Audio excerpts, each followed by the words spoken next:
Hermanos, me alegra estar una vez más con ustedes a través de tu canal. Recuerden que este programa Iglesia va dirigido a ustedes desde la Oficina de Medios de Comunicación Social de la Diócesis de Ponce. Soy Lisandra Rosa Pagán de las Hermanas Dominicas de Fátima. Como siempre, le tendremos algunas noticias de interés, la sesión Pensamiento, Salud y Risa, la cápsula Conoce tu casa, la Casa de la Fe, y para los niños, Niños Felices con Jesús mi Ángel. Recuerden que pueden comunicarse con nosotros para felicitarlos en su cumpleaños. Y nuestra primera noticia, el Papa Francisco hace historia una vez más, visita a Iglesia Anglicana en Roma y alienta a la unidad. En su visita a la parroquia anglicana de Todos los Santos en Roma, el Papa Francisco pronunció un discurso en el que, a partir de la segunda carta de San Pablo a los Corintios, señaló que el camino hacia la unidad de los cristianos debe sustentarse en la humildad y en la misericordia. Es la primera vez que un obispo de Roma visita a una parroquia anglicana en la capital italiana. La invitación realizada al Papa para visitar y hablar ante esta comunidad anglicana se produjo en el contexto del 200 aniversario de la parroquia. El obispo de la diócesis de Europa de la Iglesia de Inglaterra, Robert Innes, recibió al Santo Padre en sus palabras de bienvenida. Le recordó las diferentes ocasiones en que se reunió con líderes anglicanos y le agradeció su labor ecuménica y pastoral.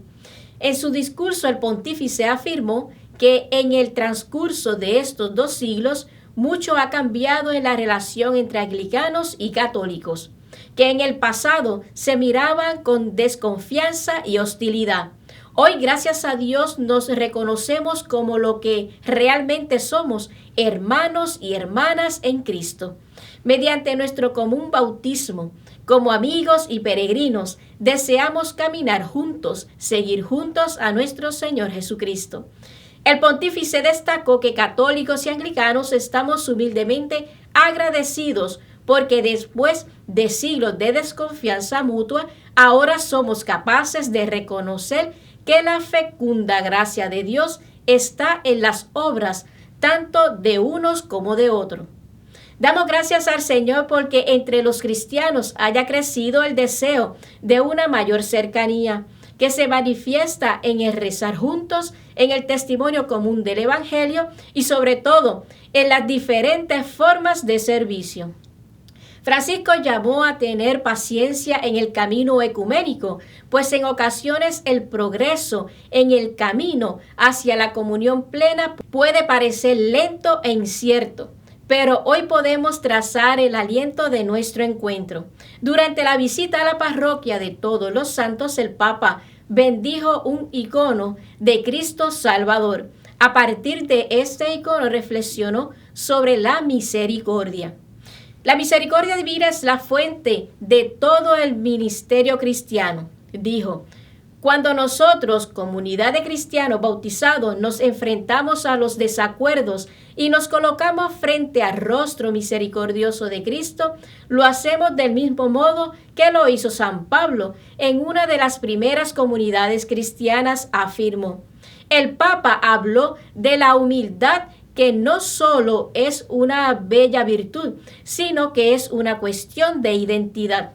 Pablo se considera como un servidor que no se anuncia a sí mismo, sino a Jesucristo el Señor. Y cumple este servicio, este ministerio según la misericordia que le fue concedida, no en base a su valentía y contando con sus fuerzas, sino en la fe de que Dios lo mira y lo sostiene con misericordia en su debilidad. Hacerse humilde es reconocerse necesitados de Dios. Pidiendo misericordia es el punto de partida para que Dios actúe en nosotros, resaltó el Papa Francisco. Además, el Santo Padre destacó que esa humildad surge la alegría de ser amados por el Señor y de amarlo. Somos solo vasos de barro, pero custodiamos en nuestro interior el tesoro más grande del mundo, dijo luego y subrayó que San Pablo pecador arrepentido humildemente reconoce que es frágil como un vaso de barro, pero sabe que allí donde hay miseria humana se abre la acción misericordiosa de Dios. Como gesto de este renovado encuentro entre católicos y anglicanos, los responsables de la parroquia anglicana y de la católica han firmado un acuerdo de hermanamiento. Este hermanamiento se traducirá en una colaboración estrecha en acciones de solidaridad y oración conjunta entre ambas parroquias. Por otro lado, finaliza la fase diocesana de causa de beatificación del Papa Benedicto XIII. Según el portal Así Prensa, el viernes 24 de febrero se clausuró la fase diocesana del proceso de beatificación del Papa Benedicto XIII, que fue el vicario de Cristo en la tierra entre 1724 y 1730. El anuncio se produce 86 años después de que el Papa Pío XI abriera su proceso de beatificación al declararlo siervo de Dios en 1931. Benedicto XIII destacó por su sencillez, por su cercanía a la gente y su preocupación por los humildes y los marginados. Tras 5 años de trabajo, la fase diocesana de su causa de beatificación ha concluido. El cardenal vicario Agostino Villani, vicario del Papa para la diócesis de Roma, presidió la ceremonia de clausura en el aula de la conciliación del Palacio Apostólico Lateranense. Junto a él estuvieron los miembros del Tribunal Diocesano y que han dirigido la investigación. En declaraciones recogidas por Radio Vaticana, Paolo Villota, postulador de la causa de beatificación, destacó la profunda espiritualidad de Benedicto XIII. Son muchos los testimonios que lo recuerdan como un hombre de oración, un hombre que meditaba, un hombre que iba en persona a las iglesias de Roma como papa, y no solo las de Roma, para conocer la gente, para permanecer cercano a la gente, dijo. Era un hombre de grandísima cultura, un evangelizador, y en esa evangelización siempre tenía un carácter muy misericordioso, agregó el postulador. El Papa Benedicto XIII, cuyo nombre de nacimiento era Pier Francesco Orsini, fue el último de los pontífices provenientes de la Orden de los Dominicos, motivo por el cual fue enterrado en la Basílica Romana de Santa María, sopra Minerva en Roma. Durante su pontificado fueron canonizados algunos importantes santos, como San Juan de la Cruz, San Francisco Solano, San Luis Gonzaga, San Juan Nepomuceno, San Gregorio VII, entre otros. Pasamos a la sesión Pensamiento, Salud y Risa.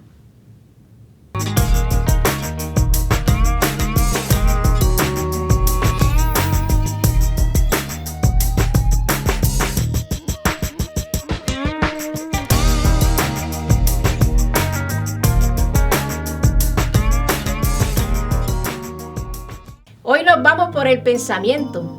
No aspiremos a grandes comodidades. La riqueza verdadera es la del cielo. Pasamos a la cápsula Conoce tu casa, la casa de la fe.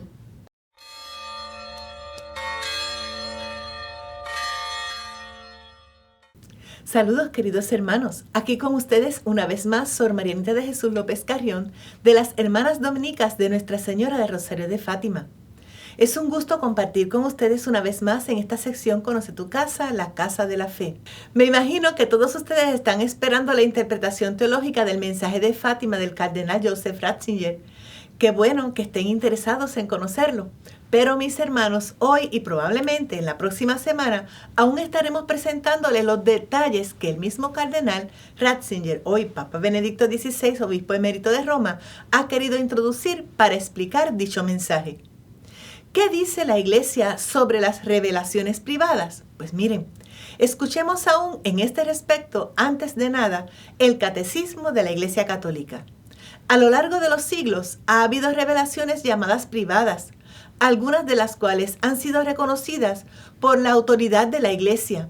Su función no es la de completar la revelación definitiva de Cristo, sino la de ayudar a vivirla más plenamente en una cierta época de la historia.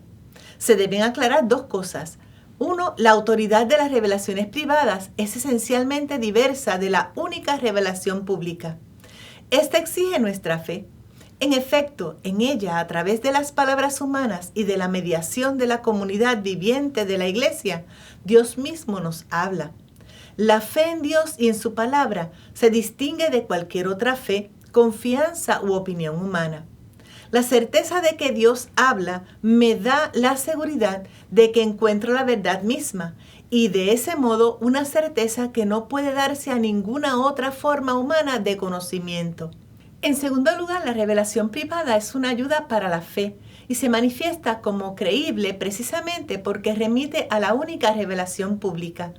El cardenal Próspero Lambertini, futuro Papa Benedicto XIV, dice al respecto en su clásico tratado que después llegó a ser normativo para las beatificaciones y canonizaciones. No se debe un asentimiento de fe católica a revelaciones aprobadas en tal modo.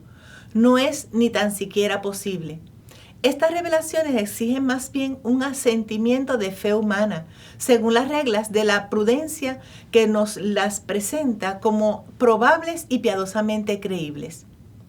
El teólogo flamenco Danis, eminente conocedor de esta materia, afirma sintéticamente que la aprobación eclesiástica de una revelación privada contiene tres elementos.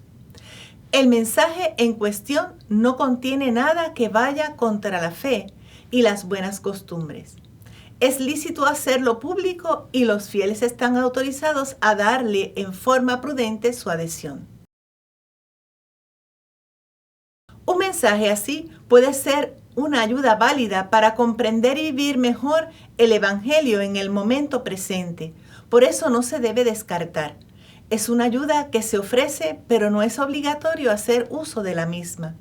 El criterio de verdad y de valor de una revelación privada es pues su orientación a Cristo mismo, cuando ella nos aleja de Él, cuando se hace autónoma o más aún, cuando se hace pasar por otro y mejor designio de salvación, más importante que el Evangelio. Entonces no viene ciertamente del Espíritu Santo, que nos guía hacia el interior del Evangelio y no fuera del mismo.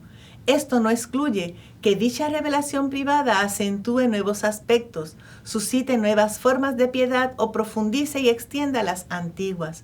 Pero en cualquier caso, en todo esto debe tratarse de un apoyo para la fe, la esperanza y la caridad, que son el camino permanente de salvación para todos.